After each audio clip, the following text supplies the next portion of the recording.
Welcome to session 3 of Joseph, God's Faithfulness in the Waiting. This is a session on Joseph and Potiphar's wife.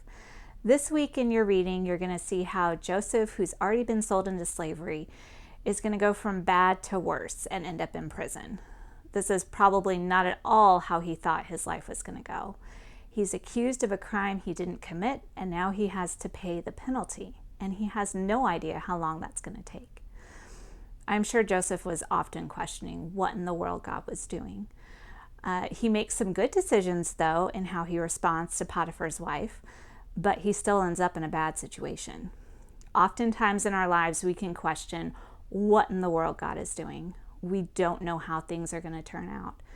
Today, I was baking cookies with my 7-year-old daughter, Sarah, and these are chocolate cookies with peanut butter chips in them.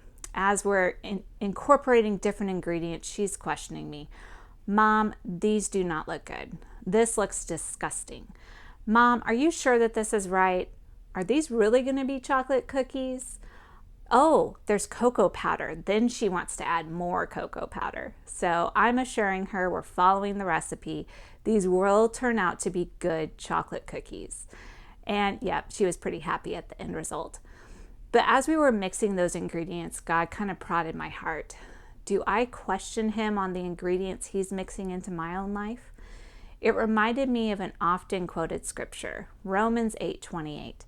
It says, "And we know that in all things God works for the good of those who love him, who have been called according to his purpose." But it's in the following verse that we really figure out what that good is that he's talking about. It says, "For those God foreknew, he also predestined to be conformed to the image of his Son, that he might be the firstborn among many brothers and sisters."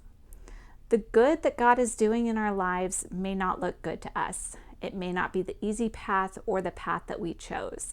I'm sure Joseph had no intention of ending up in slavery or prison. But God had a plan all along.